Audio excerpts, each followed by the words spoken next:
નમસ્કાર, જય હિન્દ, વંદે માતરમ વિદ્યાર્થી મિત્રો, તમારું સ્વાગત છે IAS lifestyle academy daily current affair analysis લેક્ચરમાં, જ્યાં જે પણ વિદ્યાર્થી મિત્રો સ્પર્ધાત્મક પરીક્ષાની તૈયારી કરી રહ્યા છે એ વિદ્યાર્થીઓને ધ હિન્દુની પ્રિપરેશન સારી રીતે થઈ શકે, કરંટ અફેરના જે એક્ઝામ પોઈન્ટ ઓફ વ્યૂ અગત્યના ટોપિક છે એ સારી રીતે પ્રિપેર થઈ શકે એ હેતુસર આપણે ધ હિન્દુનું ડેલી બેઝ ઉપર ગુજરાતી એનાલિસિસ કરીએ છીએ, જ્યાં જે સૌથી વધારે એક્ઝામ પોઈન્ટ ઓફ વ્યૂ અગત્યના એડિટોરિયલ અને ન્યૂઝ હોય એની હું તમારી સાથે ડિટેલમાં ચર્ચા કરું છું. જે પણ નવા વિદ્યાર્થીઓ છે એમના માટે, જે પણ વિદ્યાર્થી ડેલી બેઝ ઉપર કરંટ અફેરના લેક્ચર જોવે છે, તો તમે તમારી એટેન્ડન્સ આપવાનો એક હેબિટ પાડો, જેમાં તમે તમારું નામ, એરિયાનું નામ, present sir, thank you sir કરીને કોમેન્ટ કરો, જેથી ખ્યાલ આવે કેટલા વિદ્યાર્થીઓ રેગ્યુલર બેઝ ઉપર કરંટ અફેરના જે લેક્ચર છે જોવે છે અને પ્રિપરેશન કરે છે. આઈએસ લાઇફસ્ટાઇલ એકેડમી સતત ટ્રાય કરે છે વિદ્યાર્થીને ઓનલાઈન અને ઓફલાઈન બંને માધ્યમથી પોસિબલ હોય એ રીતની માર્ગદર્શન અને બીજી જે પણ કોઈ એમની પ્રિપરેશનને લઈને ઇન્ફોર્મેશન જોતી હોય તે પ્રોવાઈડ કરવાનું, કે જેથી વિદ્યાર્થીની પ્રિપરેશન સારી રીતે થઈ શકે અને આપણી એકેડમી એ વિદ્યાર્થીઓની જે સક્સેસ છે, સફળતા છે, એમાં પોતાનું યોગદાન આપી શકે. તો એની આધારે તે ડેલી બેઝ ઉપર સ્પેશિયલ લેક્ચર આવે છે, જેમાં તમને વિદ્યાર્થીઓએ જે કોમેન્ટ કરેલી હોય એ ઇન્ફોર્મેશન પ્રોવાઈડ કરવામાં આવે છે, અને બાકી પણ તમને જે કરંટ અફેરના જે ઇસ્યુ હતા વિદ્યાર્થી મિત્રોને, ખાસ કરીને ધ હિન્દુના, કે ઇંગ્લિશમાં આવે છે, ગુજરાતીમાં સમજી શકાતું નથી અથવા પ્રોપર અન્ડરસ્ટેન્ડિંગ આવતી નથી, તો હું તમને જેટલી પણ જરૂરી ઇન્ફોર્મેશન હોય એ ચાર્ટ અને પિક્ચરના માધ્યમથી પણ સમજાવવા કોશિશ કરું છું, કે જેથી તમને જે પણ વિડીયો સ્વરૂપમાં માહિતી, તમે પિક્ચર સ્વરૂપમાં માહિતી જોઈ લો તો તમે વધારે સારી રીતે સમજી શકો. અને બીજું અગત્યના જે પણ ટોપિક હોય એ હું તમને સબ્જેક્ટ વાઇઝ ડિટેલમાં સમજાવું છું. તમે પણ જો ધ હિન્દુ પીડીએફ ફ્રીમાં ડાઉનલોડ કરવા માંગતા હો તો તમે આપણી Telegram channel IAS lifestyle join કરી શકો છો, જેની ટોપ પર એક લિંક પિન કરેલી છે. એ લિંક પિન કરેલી લિંકને ફોલો કરીને તમે ધ હિન્દુ પીડીએફ ફ્રીમાં ડેલી બેઝ ઉપર ડાઉનલોડ કરી શકો છો અને સમજવા માટે આપણે daily current affair analysis lecture જોઈ શકો છો. તમે યુપીએસસી કે જીપીએસસીના સિલેબસ અથવા પ્રીવિયસ યર ક્વેશ્ચન પેપર પણ ડાઉનલોડ કરવા માંગતા હો તો તમે આપણી એકેડમીની વેબસાઇટ ISLifestyle.com ની મુલાકાત લઈ શકો છો.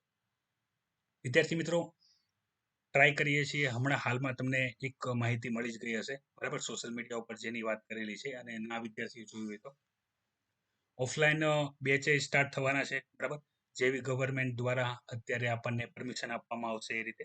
અને ઘણા બધા એવા વિદ્યાર્થીઓ હતા જેમને એવું હતું કે સર અમે ક્લાસ સુધી આવી શકતા નથી, ઘણા દૂર દૂરથી તૈયારી કરે છે, તો એ વિદ્યાર્થી માટે ઓનલાઈન ક્લાસની પણ પ્રિપરેશન ચાલી રહી છે, બરાબર. તો એની પણ માહિતી આપવામાં આવશે અને ઘણી બધી ઇન્ફોર્મેશન ઓલરેડી મેં શેર કરેલી છે. ઘણા બધા વિદ્યાર્થીઓને ઓલરેડી ખ્યાલ જ હશે. ના ખ્યાલ હોય તો એ અપડેટમાં રહી ટૂંક સમયમાં આપણે જે પણ ફીસ શું છે, કઈ રીતનું સ્ટ્રક્ચર હશે, એ બધી માહિતી તમારે ઓનલાઈન ક્લાસ માટે પણ પ્રોવાઈડ કરવામાં આવશે અને ઓફલાઈન ક્લાસીસ માટે UPSC GPSC guidance seminar, multiple seminar arrange કરવામાં આવશે, બરાબર. જે રીતની ગવર્મેન્ટ દ્વારા ગાઈડલાઇન્સ આવશે, કેટલા વિદ્યાર્થીને બોલાવી શકાય છે અને કઈ રીતે સોશિયલ ડિસ્ટન્સિંગના પાલન સાથે કામ થઈ શકે છે એ રીતે કામ કરવામાં આવશે, બરાબર, ગાઈડલાઇન્સના અંડરમાં.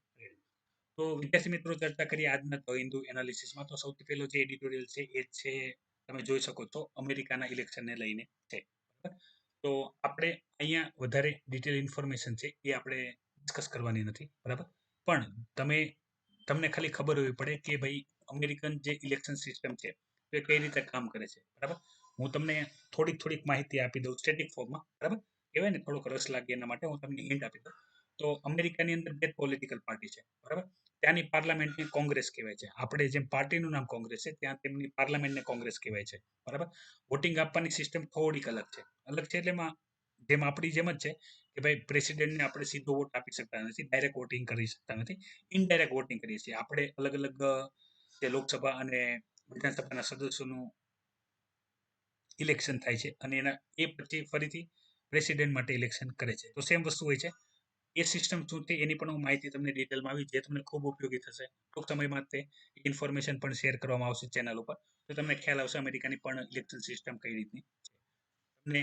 તમે પણ જો તમારા કોઈ પણ સગા સંબંધી કે કોઈ પણ વ્યક્તિ અમેરિકા રહેતું હોય, તમને પણ એના ઇલેક્શનમાં ઇન્ટરેસ્ટેડ હો, તો કોણ જીતશે, બરાબર, ડોનાલ્ડ ટ્રમ્પ જીતશે, કોણ જીતશે એ તમને અનુમાન હોય, બરાબર. આપણે સટ્ટાબાજી વાળું કામકાજ નથી કરવાનું, પણ અનુમાન હોય કે આ જીતશે, તો તમે અત્યારથી ગેસ કરી શકો છો કોણ જીતશે, શું જીતશે, બરાબર. અહીંયા બધી ઇન્ફોર્મેશન આપેલી છે.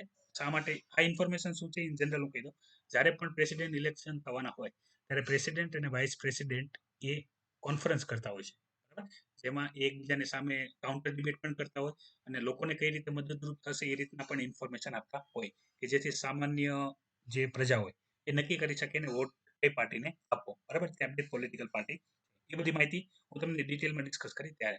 બાકી તમે સ્કીપ કરવું હોય તો કરી શકો, વાંચવાની જરૂર નથી. હા, તમને પૂછાશે પોલિટીમાં, કારણ કે અમેરિકાની અંદર પ્રેસિડેન્શિયલ પાર્લામેન્ટરી સિસ્ટમ છે. બરાબર? ભારતની અંદર પાર્લામેન્ટરી સિસ્ટમ છે. તો બંનેમાં થોડુંક ડિફરન્સ છે. ડિફરન્સ તમને ખ્યાલ જ હશે. બરાબર? એ ઓલરેડી આપણે યુપીએસસી જે હિન્દી પ્લેલિસ્ટ છે ત્યાં પણ આપણે પોલિટીના પાર્લામેન્ટનો લેક્ચર મૂકેલો છે, તો એ જોઈ લેજો એટલે ખ્યાલ આવી જશે કઈ કઈ બાબતોને ત્યાં ઇન્ક્લુડ કરેલી છે. તો એમાં બંનેના કમ્પેરિઝન પણ આપેલી છે, બંનેની માહિતી પણ ડિટેલમાં આપેલી છે. બરાબર? હવે અહીંયા જે ડિસ્કશન છે એ મેનલી ડિસ્કશન છે જે શાહીન બાગ ઉપર જે પ્રોટેસ્ટ કરવામાં આવે છે એને લઈને. તો પ્રોટેસ્ટમાં અહીંયા મારે તમારી સાથે જે ડિસ્કસ કરવાનું છે એ છે right to protest and free to movement, right to free movement. તો આ બંને કોન્સેપ્ટ ચર્ચામાં ચાલે છે. તો ઘણી વખત કેવું થાય છે, ઇન જનરલ હું તમને કહું તો આવા જે ટોપિક હોય જે આવે ઇન ડિટેલ આપેલી હોય તો આમાંથી પ્રિલિમ એક્ઝામમાં એમસીક્યુ બને છે અથવા આ સેમ ટોપિકની થિયરીનો ઉપયોગ કરીને એસે બને છે. બરાબર? જેને સોસાયટી ચેલેન્જિંગ એસે કહી શકાય કે ભાઈ જે લોકોને પ્રોટેસ્ટ કરવું એ લોકોનો રાઈટ છે. બરાબર? તો પ્રોટેસ્ટ કરવું કઈ રીતે? બરાબર? એટલે અહીંયા જે પ્રોટેસ્ટની ઇન્સેન્સ વાત છે એ ઇન જનરલ વાત છે કે ભાઈ તમારે જે લીગલ પ્રોટેસ્ટ સિસ્ટમ છે, મતલબમાં નોન વાયલેન્સ. બરાબર? તમારે પ્રોટેસ્ટથી કોઈને કોઈ હાનિ થવી જોઈએ નહીં. તમારે જાહેરમાં તમારાથી જો કોઈ કરવું હોય, બરાબર, તો અભદ્ર ભાષાનો પણ ઉપયોગ કરવો નહીં. તમારી જે પણ રજૂઆત હોય તો તમારા લીડર સામેવાળી જે પણ વ્યક્તિ હોય, ગવર્મેન્ટ હોય તો ગવર્મેન્ટ અથવા ઇન્સ્ટિટ્યૂટ તો ઇન્સ્ટિટ્યૂટ કોઈ પણને તમે જાણ કરી શકો છો. એ તમારો રાઈટ છે, એનો તમે ઉપયોગ કરી શકો. બરાબર? લીગલ વેમાં બીજી એક ઇન્ફોર્મેશન અહીંયા આપેલી છે એ જે આપણને ક્લિયર કટ ઘણી વખત ખબર હોતી નથી અને બુકમાં લખી પણ નથી હોતી. તો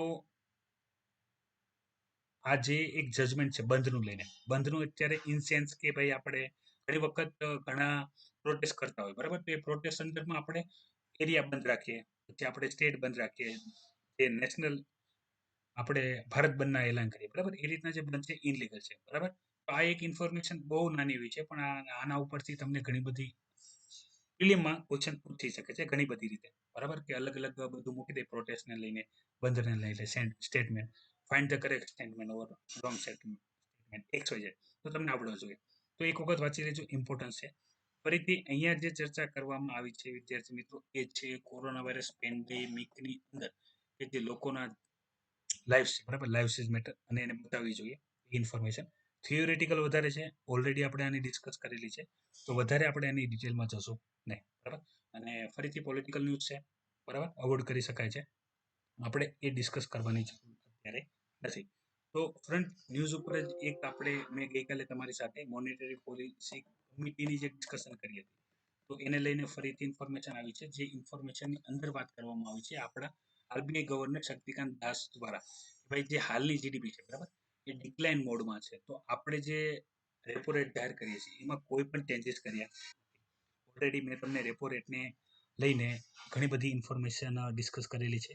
પ્લસ આરબીઆઈની મોનેટરી પોલિસીના ટૂલ્સ કેટલા હોય એ માહિતી મેં તમને પ્રિપેર કરવા જણાવી.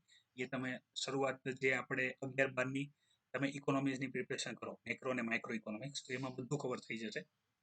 અને વધારે ડિટેલમાં તમે મૃણાલ સરના જે ટોપિક છે, બરાબર, એ પણ જોશો તો પણ તમારા ક્લિયર થઈ જશે ઇકોનોમી બેઝ. અને બીજા બધા જે અલગ અલગ આરબીઆઈના ટૂલ્સ છે એ તમને ખબર હોવી જોઈએ. અને કેટલા ટાઈમે repo rate monetary policy committee દ્વારા જાહેર કરવામાં આવે એની માહિતી તમારી પાસે હોવી જોઈએ. યાદ રાખજો, જે પણ કોઈ ટોપિક ચર્ચામાં વધારે હોય એને લઈને ક્વેશ્ચન આવતા હોય છે. એનું બેસ્ટ એક્ઝામ્પલ હતું આપણે એમ્પ્લીએડ જે સ્કીમ છે એ ડિટેલમાં ડિસ્કસ કરેલી હતી. બરાબર? કારણ કે જ્યારે પણ કોઈ પણ એકાંકીના ફંડમાં થોડીક રોક લગાવવામાં આવી હતી, બીજી કે એના દ્વારા જે પણ એક્ટિવિટી થતી હતી, આ બધા જ્યારે કરંટ બેઝ ઘણા બધા ટોપિક હોય એ ડિસ્કસ થતા હોય, પોલિટી બેઝ હોય, ઇકોનોમી બેઝ હોય, બરાબર, સાયન્સ ઇન ટેકના હોય, તો આ બધા ઇન્ટરનેશનલ રિલેશનશિપના હોય, તો એ બધાના જે સૌથી ચર્ચિત ટોપિક હોય તો એમાંથી પ્રિલિમ્સના ક્વેશ્ચન બનતા હોય છે અને ત્યાંથી પ્રિલિમ્સના ક્વેશ્ચન આવતા હોય કે જે તમને એક્ઝામમાં ઉપયોગી થાય એ ખાસ જોવાનું તમારે છે. કરંટનો રોલ ખૂબ જ વધારે છે. મેં તમને કીધું એમ બની શકે તમે સ્ટેટિક કરીને જાઓ તો 50% તમે અટેન્ડ કરી શકો, બરાબર, પણ પાસ થવા માટે તમને કરંટનો સપોર્ટ હોવો જરૂરી છે, કારણ કે ઘણા બધા ક્વેશ્ચન આપણે એ પણ ચાલે છે કે એક લેક્ચર એ પણ ગોઠવશું કે 2020ની અંદર જેટલા પણ ક્વેશ્ચન આવ્યા તો એ કરંટ બેઝ ધ હિન્દુની અંદર જ જે એડિટોરિયલ કે સાયન્સના જે આપણે સન્ડેના દિવસે જે ડિસ્કસ કરીએ છીએ એના ટોપિક ઉઠાવીને ક્વેશ્ચન પૂછેલા હતા. આપણે જીન એડિટિંગની વાત કરી, બરાબર, પછી જેમ મેં તમને એમ્પ્લિયડ સ્કીમની વાત કરી, ઇકોનોમીની અંદર તમારા ઘણા બધા એક્ઝામ્પલ છે જે કરંટ બેઝ એમસીક્યુ લેવલ છે, તો એનો રોલ વધારે છે. સેમ એક સ્પીસીસને લઈને પણ ક્વેશ્ચન આપ્યો હતો, તમને 3 નામ આપેલા હતા કે ભાઈ આ જે સ્પીસીસ છે એ કઈ સ્પીસીસ છે, બરાબર, રેપ્ટાઇલ છે એ પછી બર્ડ છે, બરાબર, તો એ તમને ખ્યાલ હોવું જોઈએ. તો આવી રીતે પણ તમને ક્વેશ્ચન પૂછી શકાય છે. અત્યારે એટલી બધી સ્પીસીસનું યાદ રાખવા નથી, પણ કોઈ એરિયા વાઇઝ, અભયારણ્ય વાઇઝ જ્યારે પણ કોઈ પણ સ્પેસિફાઈક પ્રજાતિ હારે આપણે પતંગિયા વાળો એક લેક્ચર જોયો હતો, કદાચ તમને યાદ હોય તો, જે વિદ્યાર્થી રેગ્યુલર જોતા હશે એને ખ્યાલ હશે, બાકી નવા વિદ્યાર્થીને કદાચ ખ્યાલ ના હોય. તો એમાંથી એ જે સ્પીસીસની વાત કરવામાં આવી રહી એ સ્પીસીસને ઉઠાવીને તમને ક્વેશ્ચન પૂછી શકાય, બરાબર, ત્યાંથી ક્વેશ્ચન ડિઝાઇન થઈ શકે જે તમને ખબર હોવા જોઈએ. તો આ બધી માહિતી એ રીતની માહિતી છે કે તમે એને ડેલી બેઝ તૈયાર કરશો તો થશે, બરાબર. તમે માની લેજો ઘણા બધા વિદ્યાર્થી મારી એક વાત સાથે એગ્રી કરશે કે એક વખત તમે 3 કે 4 દિવસ જે કન્ટિન્યુ તમારો ફ્લો હોય કરંટ અફેર લેક્ચર જોવાનો એ તૂટી જાય ને પછી અઠવાડિયું કે 2 અઠવાડિયા જતા રહેશે ફરીથી ફ્લો આવતા, બરાબર. એટલે આટલું હું તમને કહું છું, ડેલી બેઝ ઉપર લેક્ચર જુઓ, વાંચો અને તમારી એટેન્ડન્સ આપો. એટેન્ડન્સ આપવાનો એક જ મતલબ છે કે એટેન્ડન્સ આપવા માટે, કોમેન્ટ કરવા માટે, પ્રેઝન્ટેશન લખવા માટે તમારે એને ખોલીને જોવું તો પડશે, બરાબર. અને તમે ગમે એટલા બિઝી હો, જો તમે 1 કલાક દિવસનો મિનિમમ 1 કલાક કરંટ અફેરને નથી આપી શકતા, બરાબર, તો કદાચ તમે થિયોરિટિકલ ઇન્ફોર્મેશનથી ગમે એટલી પ્રેક્ટિસ કરી લો, તમને જે તમારા થિયરીની અંદર જે કન્ટેન્ટ આવવું પડે, જે એક્ઝામ્પલ આવવા જોઈએ એ નહીં આવે, બરાબર. ઘણી વખત હું તમને ઘણા સોશિયલ ઇસ્યુની સાથે પણ જોડાયેલા ટોપિક હોય એ પણ ડિસ્કસ કરું છું. શા માટે કે ક્યારેક કોઈ એસે આવી જાય એ ટોપિક ઉપર અને આપણે જેની ચર્ચા કરી હોય ને એ તમારા મગજમાં હોય, તમે રિવિઝન કરી હોય તો તમે એક્ઝામ્પલ સ્વરૂપમાં એ લખી શકો. એ ખૂબ અગત્યની. આગળ વધીએ છીએ. આજનો એક અગત્યનો ટોપિક છે એ છે આપણે જે ડીઆરડીઓ દ્વારા એક એન્ટી રેડિયેશન મિસાઇલ બનાવવામાં આવી છે એના વિશે. તો ડિટેલમાં ચર્ચા કરીએ પહેલા તમે જોઈ શકો છો, આ તમને ખ્યાલ જ હશે. અત્યારે હું તમને સમજાવવા માટે પહેલા એન્ટી રેડિયેશન મિસાઇલ શું હોય એ સમજાવવા માટે મારે પહેલા તમને રેડિયેશન સમજાવવું પડશે. બહુ સરળ છે. પહેલા હું તમને જણાવી દઉં રેડિયેશન શું છે, તમને બાકીની ઇન્ફોર્મેશન પણ સમજતા ખ્યાલ આવી જશે. તમે આ વસ્તુ જોઈએ છે, બરાબર, જેની અંદર તમે ઘણા બધા મૂવી કે કોઈ પણ ફિલ્મ કે જે પણ હોય જ્યાં હોલિવૂડના હોય કે બોલિવૂડના, તમે આ રીતની સિસ્ટમ જોઈએ છે. ખાસ કરીને જે વિદ્યાર્થી મિત્રો પૂરી જે પિક્ચર જોઈએ છે, હાઉ ધ જો થાય છે, બરાબર, એ વિદ્યાર્થીઓ માટે ખાસ. તો અહીંયા તમને ખ્યાલ હશે, તમે જે આ લાઈન જોઈ શકો છો ને, આ લાઈન આમ સતત ફર્યા કરશે. તો અહીંયા ઘણી વખત કેવું થાય, પેલા કંઈ ના હોય, પછી જેવું કોઈ વિમાન કે એરક્રાફ્ટ એના એરિયામાં આવે એટલે અહીંયા લાઈટ ખાવા મળે, એટલે ખ્યાલ આવે કે આ વિમાન આ એરિયામાંથી પાસ થઈ રહ્યું છે, બરાબર. તમે જોઈ શકો છો વિમાનની જે ગતિ છે એ ગતિ આ દિશામાં છે, એટલે આપણી જે રેન્જ છે એનાથી બહાર જઈ રહ્યું છે. સેમ વસ્તુ અહીંયાથી કોઈ આ સાઈડ આવતું હોય તો એન્ટ્રી દેખાડે, એનું કામ કઈ રીતે છે એ સમજો. સૌથી પહેલા આવશે રડાર એન્ટેના સ્વરૂપમાં, બરાબર. એનું કામ શું હોય છે?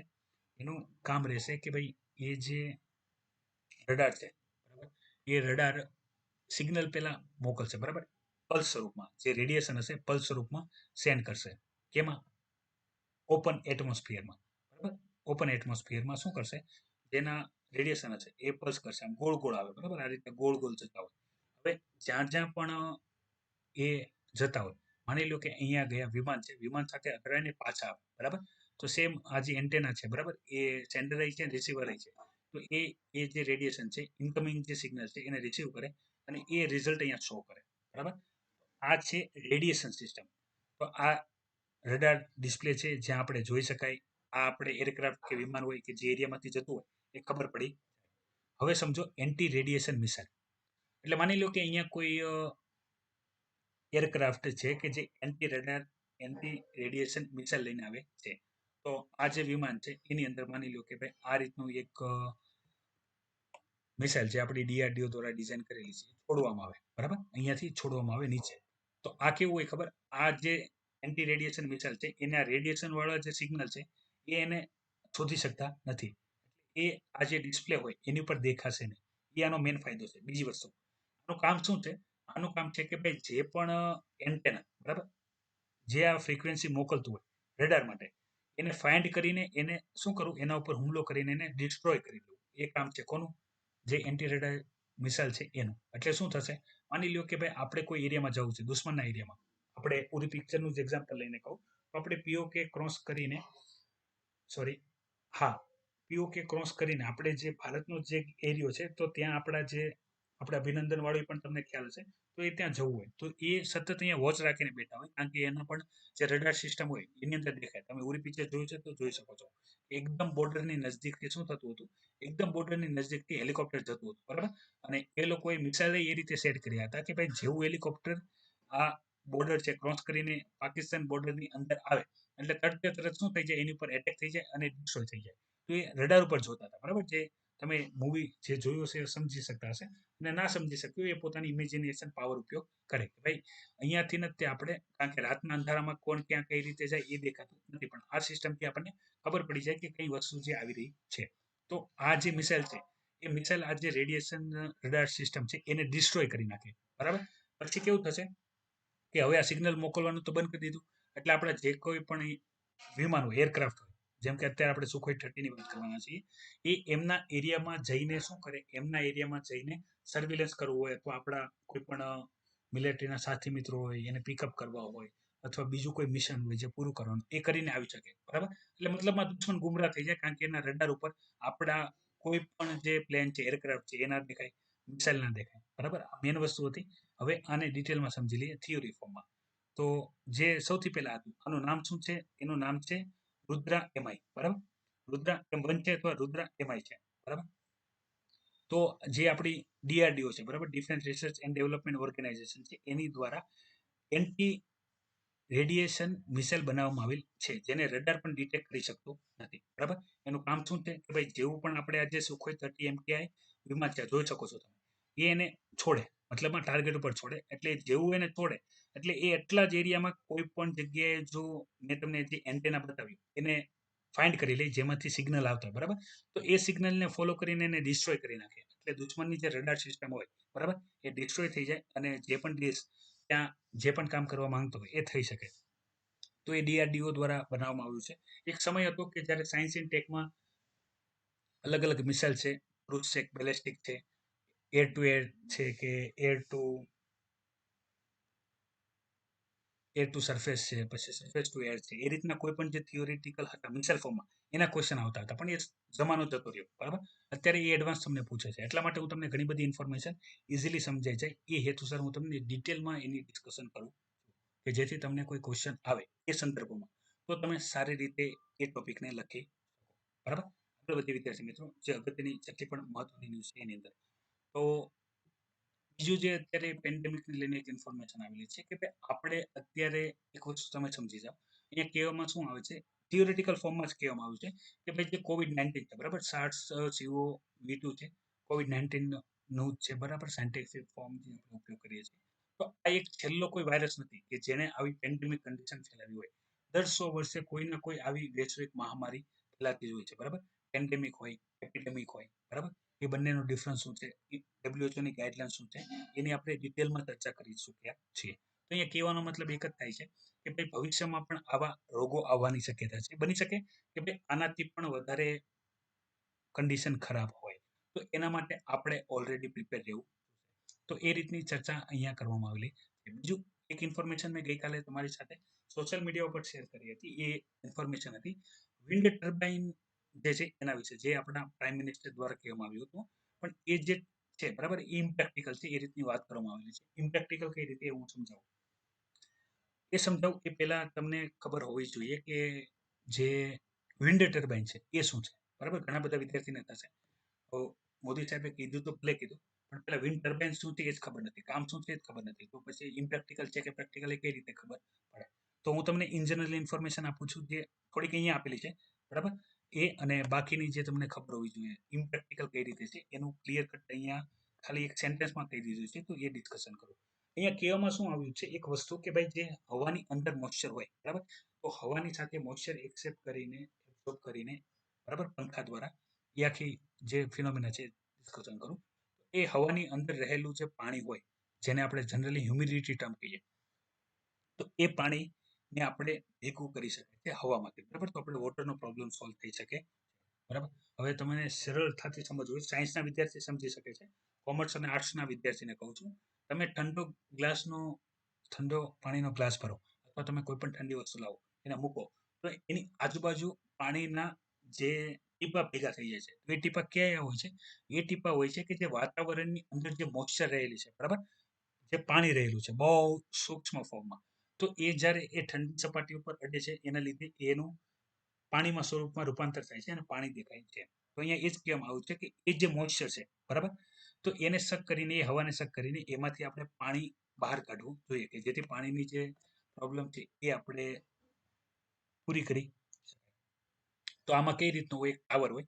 હું અહીંયા ટાવર આમ સીધો દોરું છું, બરાબર, કારણ કે હું ચિત્રકામમાં ખૂબ સારો છું, એ બધા વિદ્યાર્થીઓને ખબર. પણ મેં તમારી સાથે જે શેર કરેલું હતું એમાં તમે ખ્યાલ હશે, તો આ રીતની એક આકૃતિ મેં શેર કરેલી હતી, બરાબર. જે વિદ્યાર્થીને ખ્યાલ ના હોય તો મને જાણ કરજો, હું એમને એ વિદ્યાર્થીને ઇન્ફોર્મેશન કરાવી દઈએ. તો આ રીતનો એક હોય કે જેની અંદર હવા સોખવાની હોય, બરાબર. અહીંયા એક્ઝોસ્ટ ફેન હોય જેને લીધે હવા અંદર આવતી હોય, એ હવામાંથી પાણી શોષી લેવાનું હોય અને પાણીને પછી આપણે ડ્રિંકિંગ પર્પઝ માટે કે અધર પર્પઝ માટે ઉપયોગ કરી શકાય, બરાબર. તો આને ઇમ્પ્રેક્ટિકલ કઈ રીતે કીધું એ હું તમને શોર્ટ ફોર્મમાં કહી દઉં છું, કે હવામાંથી પાણીને ભેગું કરવા માટે ખૂબ હવાની જરૂર પડે છે, બરાબર. સૌથી વધારે અગત્યનું છે હવાની અંદર રહેલી મોઇસ્ચર. હવે આપણે રણ પ્રદેશ હોય, બરાબર, ત્યાં હવામાં મોઇસ્ચર હોતું જ નથી, બરાબર. એવી તમારે એ હવામાંથી તમારે જો પાણી કાઢવું હોય તો ખૂબ જ હવા જોઈએ. સેમ વસ્તુ કે આપણે જો દરિયા કિનારે કોસ્ટલ એરિયાની જો વાત કરીએ તો એ હવામાં વધારે મોઇસ્ચર હોય છે, તો ત્યાં એ પોસિબલ છે. એનો ખર્ચો બહુ આવે છે, મતલબમાં 1000 લીટર આપણે પાણી કાઢીએ છીએ, 3 થી 4000 વ્યક્તિ માટે થઈ શકે, તો એનો ખર્ચો કરોડોમાં હોય, બરાબર. તો પાણી આપણને મોંઘું પડે, એટલા માટે આ જે પ્રોજેક્ટ છે એ ઇમ્પ્રેક્ટિકલ છે, બરાબર. જે પણ વિદ્યાર્થીએ મેં સોશિયલ મીડિયા પર આ ફિગર શેર કરેલી હતી, ના જોયું એ તમે મને જણાવી શકો છો. પછી આગળ તમારી સાથે ડિટેલ ડિસ્કશન કરીએ ટોપિક વાઇઝ. તો એની સિવાય ઇન્ટરનેશનલ જે ટોપિક છે એમાં પણ ઘણા અગત્યના ટોપિક છે જેની આપણે ચર્ચા કરેલી છે, પણ ફરીથી આવ્યા છે. તો પહેલો ટોપિક છે એ છે આપણે ક્વાડનું જે ફોર્મેશન જોયું, બરાબર, એને લઈને ચાઇના દ્વારા જે એક્ટિવિટી કરવામાં આવે છે એને સંદર્ભમાં. વિદ્યાર્થી મિત્રો, ક્વાડની તમામ ઇન્ફોર્મેશન મેં તમારી સાથે ડિટેલમાં ડિસ્કસ કરેલી છે, બરાબર. તમને ખબર જ હશે, ક્વાડની અંદર જે પેલા મલાબાર એક્સરસાઇઝ હતી કે જેમાં ભારત અને અમેરિકા નેવલ એક્સરસાઇઝ કરતું હતું, એ પછી એની અંદર જાપાન એડ થયું, જાપાન પછી અત્યારે ચાઇના પણ એની અંદર એડ થવા માંગે છે. તો એ સંદર્ભમાં આપણે તમારી સાથે એ ઇન્ફોર્મેશન ડિસ્કસ કરી હતી, જે તમને ખ્યાલ જ હશે કે ભાઈ શા માટે ઇન્ડિયા ઓસ્ટ્રેલિયાને મલાબાર એક્સરસાઇઝ માટે ભાગ લેવા નથી હા પાડતું, બરાબર. હજી હા પાડી નથી, પાડશે તો વસ્તુ અલગ છે. બીજું કે મેં તમને એલાયન્સ શું હોય અને ગ્રુપ મિલિટરીકલ એક્સરસાઇઝ શું હોય એ પણ ડિફરન્સ તમને મેં જણાવ્યું હતું, કે જે ઓસ્ટ્રેલિયા છે કોઈ એલાયન્સનો ભાગ બનવા માંગતું નથી. એ જે મલાબાર એક્સરસાઇઝ છે, નેવલ એક્સરસાઇઝ, જે ઇન્ડો પેસિફિક રિજનની અંદર થઈ રહી છે, એ જ એરિયાની અંદર એક એક્સરસાઇઝ કરવા માંગે છે કે ભાઈ જે ચાઇના છે, જે પેસિફિક રિજનની અંદર અને ઇન્ડો પેસિફિક રિજનની અંદર પોતાનો જે દબદબો વધારવા માટે સતત કામ કરે છે, તો એને કંટ્રોલ કરી શકાય, બરાબર, રોકી શકાય એ સંદર્ભમાં. તો આપણે જોયું હતું કે ભાઈ ચાઇના દ્વારા પણ ઘણી બધી એક્ટિવિટી કરવામાં આવે છે. મેં તમારા પણ વ્યૂ શું છે એ જાણવા માટે તમારા પણ અભિપ્રાય માંગ્યા હતા, કે ભાઈ જેથી ખ્યાલ આવે વિદ્યાર્થીઓ પણ શું વિચારી રહ્યા. પછી અહીંયા એક વાત કરવામાં આવી છે, જે યુનાઇટેડ નેશનની વર્લ્ડ ફૂડ પ્રોગ્રામ છે એ 2020નું નોબેલ પીસ પ્રાઇઝ જીતેલું. તો તમને પૂછી શકે છે જે WFP છે, બરાબર, વર્લ્ડ ફૂડ પ્રોગ્રામ છે, તો એના દ્વારા શું કાર્ય કરવામાં આવે છે, ખાસ કરીને જે ગ્લોબલ હંગર ઇન્ડેક્સ છે, બરાબર, મતલબમાં ભૂખ્યાને જે ભોજન આપવું જોઈએ, કુપોષણ જેવી કન્ડિશન છે, જે નીડી કન્ટ્રી છે, બરાબર, પુઅર કન્ટ્રી છે, કે એના જે લોકો છે, જેને આપણે અહીંયા 5G માટે મહેનત કરી રહ્યા છીએ, બરાબર, આપણે અહીંયા બીજા ઘણા બધા ફેસિલિટી સુખ સુવિધા માટે ટ્રાય કરી રહ્યા હોઈએ, બરાબર. ઘણા એવા લોકો છે કે જેને દિવસમાં માની લો કે એક ટાઈમ જ જમવાનું હોય બધાને, હું ઇન જનરલ વાત કરું છું, ભારતમાં પણ એવા મળી રહે છે, પણ આ તો આખી કન્ટ્રીની વાત છે, બરાબર. ભારતમાં તમને બધા નહીં મળે, ભારતમાં તમને એક મિશ્રણ મળશે, એક અપર ક્લાસ, મિડલ ક્લાસ, બરાબર, lower class, poor class, BPL, બરાબર, અલગ અલગ બધા કેટેગરી. એ પણ જો ક્યારેક ટોપિકની ડિસ્કશન કરશું તો તમને એ પણ માહિતી ખૂબ ઉપયોગી થશે. મારે દર વખતે તમને અપર ક્લાસમાં કોણ આવે, મિડલ ક્લાસમાં કોણ આવે, ઇન્કમ બેઝ બધાના ડિસ્ટ્રીબ્યુશન છે એ તમને ખ્યાલ આવી બરાબર, તો એ પણ આપણે ડિટેલમાં ડિસ્કસ કરી લઈશું. તો વિદ્યાર્થી મિત્રો, આ તમામ જે ઇન્ફોર્મેશન છે એ પૂછાતી હોય છે અને તમને ખાલી એવું નથી કે ડિટેલ ખબર હોવી જોઈએ, તમને ઇન જનરલ જે ઇન્ફોર્મેશન હોય એ ખાલી ખ્યાલ હોય તો પણ તમે સારી રીતે આન્સર લખી શકો. પછી અહીંયા ચર્ચા કરી લઉં તમારી સાથે. તો ગઈકાલે વિદ્યાર્થી મિત્રો આપણે એક ડિસ્કશન કરી હતી.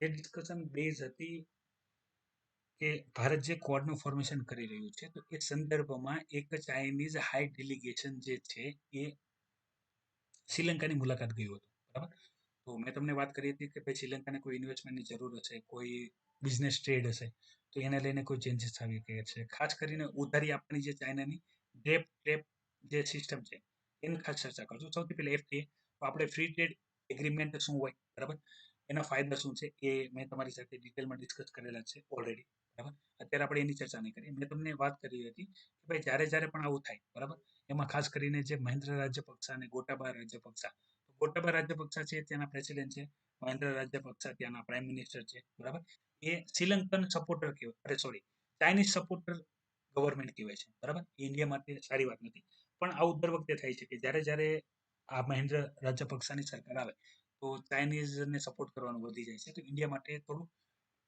ડિસએડવાન્ટેજ ટાઈપ ગણી શકાય. બરાબર, વધારે કેટલું તો ઇફેક્ટ કરતું હોય એ અલગ વસ્તુ છે, પણ આ રીતની ઇન્ફોર્મેશન આપણે જોઈ શકાય.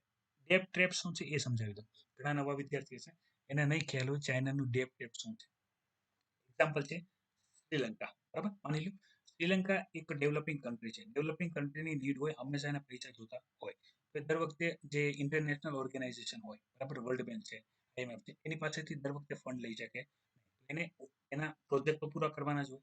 તો એ કોઈ પણ બીજી કન્ટ્રી હોય કે જેને ઉધાર આપી શકતી એની સાથે એગ્રીમેન્ટ કરે કે ભાઈ તમે અમને ઉધાર આપો, અમે તમને ઉધાર બદલામાં વ્યાજ આપશું. બરાબર, તો એમ કરતા કરતા કરતા એ કન્ટ્રી પાસેથી એટલું ઉધાર લઈ લે એક સમય આવે કે જ્યારે પ્રોપર એ ઉધારનું રેવન્યુ જનરેટ ના થાય, તો જે વ્યાજ ભરવું પડતું હોય એ પણ ના ભરી શકાય. તો ચાઇના શું કરે, બરાબર, વ્યાજ તો લેવું જ હોય, એટલે એ જે એરિયો હોય એનું એક એરિયો લઈ લે. તો આપણે તમને ઓલરેડી ખ્યાલ જ હશે, હમ્બનટોટા પોર્ટ છે શ્રીલંકાનો, હમ્બનટોટા પોર્ટ છે શ્રીલંકાનો, જે ઓલરેડી ચાઇના પાસે ગીરવી છે, લીઝ પર છે. બરાબર, તો ચાઇનાએ ત્યાં પોતાનો મિલિટરીકલ કેમ્પ બનાવેલો છે અને ત્યાંથી ઓપરેટ પણ કરે છે. સેમ વસ્તુ એ હજી જો શ્રીલંકાને ઉધારી જોઈએ તો હજી ઉધારીમાં પૈસા આપશે. બરાબર, પછી હજી કોઈ એક એરિયો છે એ ફરીથી એનો એરિયો પડાવી લેશે, ત્યાં મિલિટરીકલ બેઝ બનાવશે. એટલે કેવું થાય, આપણે જે ચાઇનાને ઇન્ડો પેસિફિક રિજનમાં કાઉન્ટર કરવાની આપણે જે વાત આપણે ક્વાડ ફોર્મેશનની અંદર ડિસ્કસ કરીએ છીએ, તો એની અંદર શ્રીલંકા પણ આવે છે. બરાબર, જે ઇન્ડો પેસિફિક રિજનની અંદર શ્રીલંકાનું ઉપર સ્ટ્રેટેજિકલ લોકેશન છે. મેં તમને ઇન્ટરનેશનલ જે સી રૂટથી જેટલા પણ ટ્રેડ થાય છે, તો એ ટ્રેડની અંદર આપણે વાત કરીએ તો શ્રીલંકા પણ જીઓગ્રાફિકલી ખૂબ સારા જગ્યા ઉપર છે. ઘણી બધી ત્યાંથી પણ એક્ટિવિટી થાય છે. તો ત્યાં પણ જો ચાઇનાનું કેમ્પિંગ હોય, બરાબર, તો એ અસર કરી શકે. અને ત્યાં એ મિલિટરીકલ ઘણી વખત એવું થાય કે એ રિજનની અંદર આપણે ચાઇનાને પૂછીએ તમે શું કરો છો, તો એટલું જ કહે છે કે ભાઈ અમારો હમ્બનટોટા જે પોર્ટ છે મિલિટરીકલ બેઝ છે, ત્યાં અમે આટો મારવા માટે જઈએ. નોર્મલ શબ્દ વાપરું છું જેથી તમે ખાલી સમજી શકો. બાકી તમારે હમ્બનટોટા વાળો ચાઇનાનો ડેપ ટેપ વાળો જે ઇસ્યુ તમે તૈયાર ના કર્યો તો કરી લેજો, અગત્યનો છે. બરાબર, અત્યારે ઇન્ડો પેસિફિક રિજનને લઈને કોઈ પણ જેટલા પણ ટોપિક ડિસ્કશન થતા હોય એમાંથી ક્વેશ્ચન આવી શકે, તો એ તમારે પ્રિપેર હોવા જોઈએ. તો વિદ્યાર્થી મિત્રો, આ અગત્યની ઇન્ફોર્મેશન હતી જે મેં તમારી સાથે ડિટેલમાં શેર કરી છે. બરાબર, કંઈ પણ અપડેટ્સ હશે તો તમારા સુધી પહોંચાડવામાં આવશે. બરાબર, ગવર્મેન્ટ દ્વારા જ્યારે પણ ગાઈડલાઇન્સ આવશે તો ત્યારે તમને બની શકે તો ક્લાસ પર જ બોલાવીને જે અગત્યની ઇન્ફોર્મેશન હશે એ આપવામાં આવશે. બરાબર, ઘણા વિદ્યાર્થી કહેતા હતા કે સર ઓફલાઈન ક્લાસનું શું છે, ઓનલાઈનનું શું છે, બધી ઇન્ફોર્મેશન તમારી સાથે શેર કરવામાં આવશે. બરાબર, પણ ગાઈડલાઇન્સની અંદર રહીને. બરાબર, કારણ કે કોરોના વાયરસમાં જે પણ ગાઈડલાઇન્સ હશે એ ફોલો કરવી બધા માટે જરૂરી છે. અત્યારે કંઈ નથી કરી રહ્યા કારણ કે ગવર્મેન્ટ દ્વારા કોઈ ક્લિયર કટ ગાઈડલાઇન્સ મળેલી નથી. બરાબર, એટલા માટે કોઈ પણ એક્ટિવિટી અત્યારે કરી રહ્યા નથી. તો જેવું ખ્યાલ આવશે, જેવી પણ ગાઈડલાઇન્સ આવશે એવું તમારા સુધી માહિતી પહોંચાડવામાં આવશે. ત્યાં સુધી તમે જે daily current affair analysis lecture છે, જે સ્પેશિયલ લેક્ચર છે, જે તમારા એક્ઝામમાં તમને ઉપયોગી થઈ શકે છે, એની પ્રિપરેશન તમે ચાલુ રાખો. ખાસ જે વિદ્યાર્થી ડેલી બેઝ ઉપર કરંટ અફેર લેક્ચર જોવે છે પોતાની એટેન્ડન્સ આપવાનું ભૂલે નહીં, પોતાનું નામ, એરિયાનું નામ, present sir, thank you sir કરીને કોમેન્ટ કરે, જેથી ખ્યાલ આવે કેટલા વિદ્યાર્થી રેગ્યુલર કરંટ અફેરની તૈયારી કરી રહ્યા છે. અને વિડીયોની માહિતી ગમે તો લાઈક કરજો, કોઈ પણ ડાઉટ કે ક્વેશ્ચન હોય તો કોમેન્ટ કરજો, નવા વિદ્યાર્થીઓને શેર કરજો અને તમે નવા છો ચેનલ માટે તો અવશ્ય ચેનલને સબસ્ક્રાઇબ કરજો. જય હિન્દ, વંદે માતરમ.